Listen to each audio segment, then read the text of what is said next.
മിശിഹായിൽ പ്രിയമുള്ള സഹോദരി സഹോദരന്മാരെ, പ്രിയമക്കൾ, ഇന്നേ ദിവസം യെശയ്യാ പ്രവാചകന്റെ പുസ്തകം 59-ാം അധ്യായം 2-ാമത്തെ വാക്യം, നിന്റെ അകൃത്യങ്ങൾ നിന്നെയും ദൈവത്തെയും തമ്മിൽ അകറ്റിയിരിക്കുന്നു.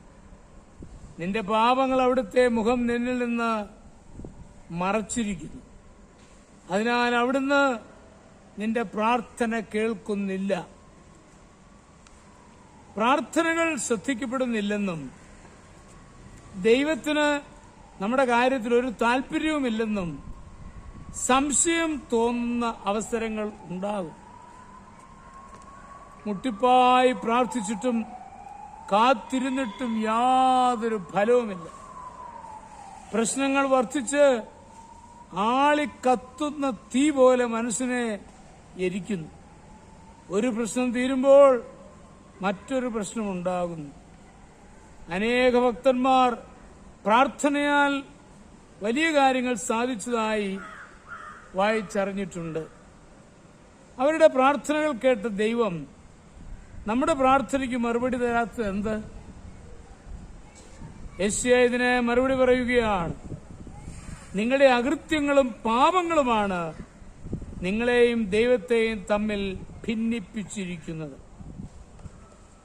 ഹൃദയാന്തർഭാഗത്ത് പാപം മറഞ്ഞിരിക്കുന്നെങ്കിൽ ദൈവം പ്രാർത്ഥന കേൾക്കുകയില്ല. അവസരം കിട്ടിയാൽ പാപത്തിൽ രസിക്കുവാനുള്ള രഹസ്യ ആഗ്രഹമുണ്ടെങ്കിൽ നമ്മുടെ പ്രാർത്ഥന ശക്തിരഹിതമായിരിക്കും. ബാബിലോണിൽ നിന്ന് മടങ്ങി വന്ന യഹൂദന്മാർ അവരുടെ നില ഉയർത്തുന്നതിനായി പ്രാർത്ഥിച്ചെങ്കിലും യാതൊരു ഫലവുമുണ്ടായി. അപ്പോൾ പ്രവാചകൻ അവരോട് പറയുന്ന ഉപദേശമാണ് നമ്മുടെ ധ്യാനവാക്യം. അകൃത്യവും അനീതിയും ചെയ്യുകയും പാപവഴികളിൽ ജീവിക്കുകയും അപ്പോൾ തന്നെ കാര്യസാധ്യത്തിനായി പ്രാർത്ഥിക്കുകയും ചെയ്താൽ ഫലമില്ലെന്ന് പ്രവാചകൻ വ്യക്തമായി പറഞ്ഞു. അനുതപിച്ച് ഉപേക്ഷിക്കാതെ രഹസ്യമായി പാപത്തിൽ രസിക്കുന്നവരുടെ പ്രാർത്ഥന ഫലരഹിതമാണ്. ഏലി പുരോഹിതൻ ക്രമമായി ആരാധിക്കുകയും പ്രാർത്ഥിക്കുകയും ചെയ്തെങ്കിലും മക്കളെ ദൈവബോധത്തിൽ വളർത്തിയില്ല. കുടുംബമായ ദൈവസന്നിധിയിൽ സമർപ്പിച്ചില്ല. തൽഫലമായി ഏലി നശിച്ചു. ഏലിയുടെ പ്രാർത്ഥന ദൈവം കേട്ടില്ല. ഒളിച്ചു വച്ചിരിക്കുന്ന എന്തെങ്കിലും പാപവഴികൾ നമ്മുടെ ജീവിതത്തിലുണ്ടെങ്കിൽ നമ്മുടെ പ്രാർത്ഥനയ്ക്ക് മറുപടി കിട്ടുകയില്ല.